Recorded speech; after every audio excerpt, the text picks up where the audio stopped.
Olá pessoal, tudo bem com vocês? Bem-vindos aqui a mais um episódio do Guia de Atualidades e Geopolítica do curso Positivo. O tema desse vídeo é sobre o chamado Domo de Ouro. O que vem a ser essa palavra? O presidente dos Estados Unidos, o Trump, ele criou um projetaço, né? Que eles acreditam que vão colocar nos próximos anos na atmosfera da Terra, né, no espaço, uma série de sistemas de satélite associados com radar de superfície para interceptar possíveis mísseis que venham atacar os Estados Unidos. Daí você fala assim, mas o que poderia cair em vestibular? Então vamos por etapas. Bom, primeiro, esse projeto do Domo de Ouro são duas cópias de projetos que já foram feitos. Isso já é uma discussão histórica, geopolítica interessante. A primeira cópia, ele pode perguntar sobre o presidente chamado Ronald Reagan, que é o presidente do Partido Republicano, que é o mesmo partido do Trump, que fez a economia norte-americana ir muito bem nos anos 80. E eles tinham, na época, o auge da Guerra Fria, ali, em 1982, 83, os Estados Unidos achou, via o Ronald Reagan, que seria interessante se colocar um monte de satélites na atmosfera da Terra, e na época eles achavam que ia colocar um raio laser em cada satélite daqueles, e quando os mísseis da União Soviética viessem para cima dos Estados Unidos, numa possível guerra nuclear, esses satélites iam soltar um raio laser, ia destruir os mísseis. Esse tipo de coisa gerou toda uma discussão, principalmente nos nerds, na indústria de Hollywood, e aí deram o nome na época do que? Projeto Guerra nas Estrelas.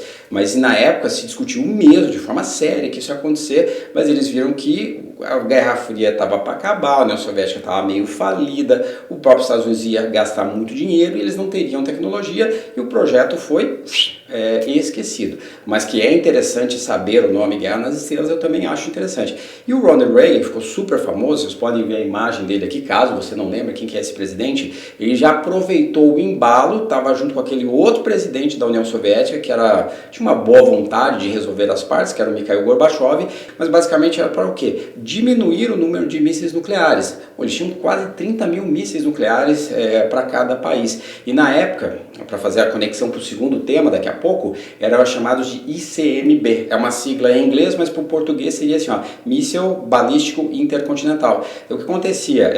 Você que estuda bastante física, né, você vê que os mísseis antigamente eram jogados dos Estados Unidos, não eram jogados, eram projetados, como se fosse uma bala de canhão. O míssil saía da atmosfera da Terra, depois, pelo embalo, cairia na Rússia. Por isso que eles alegavam, precisamos ter 30 mil mísseis nucleares, sendo que se você tiver uns 10, você acaba com toda a vida na Terra. Não é, que daí eles acham que não ia acertar a Rússia. Aí Moscou usava a mesma justificativa. A gente tem que ter uns 30 mil mísseis nucleares que a gente vai jogar de forma balística, né, a Terra girando, sai da atmosfera. Nossa, era uma complicação. Depois a tecnologia foi tão grande para esses mísseis, que também é interessante para a prova, eles aproveitaram para fazer os foguetes que levaram o ser humano à Lua, aquele projeto Saturno, lá, os Apolos e tudo mais.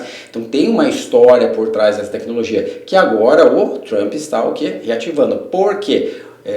Existe uma tendência hoje em dia de tecnologia bélica que você pode fazer coisas mais baratas com poder destrutivo tão bom quanto os de antigamente. Então, se antes você usava um míssil gigante, caríssimo para sair da atmosfera, que é o ICMB, os ICMBs, agora tem uma linha de pensamento dos mísseis que são os que a China faz, os Estados Unidos faz, todo mundo que é daquele Conselho de Segurança da ONU está fazendo. São chamados mísseis hipersônicos, que eles são terríveis para você detectar, porque ele não vai alto, ele vai raspando a superfície do mar. E ele pode, por GPS associado com tipo um controle remoto, ele vai desviando de qualquer tipo de objeto, radar, e é quase impossível de você acertar. E isso gera um temor muito grande dos Estados Unidos. Então esse domo de ouro é como se você fizesse uma releitura do Guerra nas Estrelas, com um monte de satélites fora da Terra, com muita precisão por GPS. Caso um país solte um míssil nos Estados Unidos menorzinho desse hipersônico, eles conseguiriam pegar. Aí você fala assim, mas existe essa possibilidade? É bem menor. Só que os Estados Unidos, a gente sempre fala isso em aula, né? E a Rússia também, a China também. A indústria bélica gera muito dinheiro. Então você botar medo na sua população, infelizmente, faz com que você aprove grandes projetos bélicos e acaba gerando muito emprego, gera muito imposto. Então esses três países, Rússia, China e mais ainda os Estados Unidos, eles vivem dessa ideia de implantar o medo continuamente. Então o domo de ouro seria o quê? sistemas de radar associados a satélites fora da Terra para ficar destruindo um mísselzinho de curto alcance, de alta velocidade, de grande manobrabilidade, que poderia ser principalmente chineses ou russos. A probabilidade disso acontecer na vida real, de ter um ataque desse, seria bem pequena, mas a discussão vai ser bem interessante. E quando eu comecei esse vídeo, eu falei, ó, essa explicação está dividida em duas.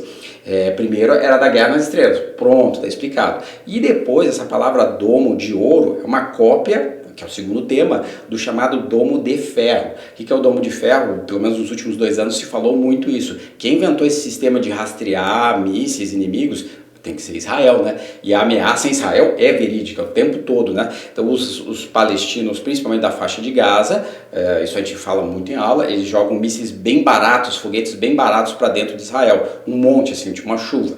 Aí o que Israel fez? Criou todo um sistema para interceptação já na saída, o míssil saiu do chão, você já acerta. E aí lá em Israel eles chamam de domo de ferro.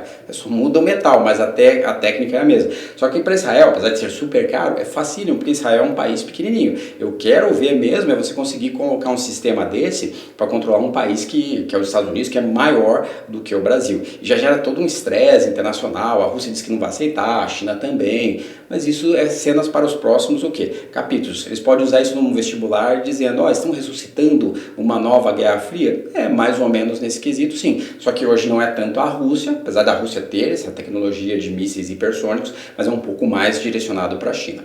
Ok, pessoal, muito obrigado pela sua atenção e até o próximo episódio.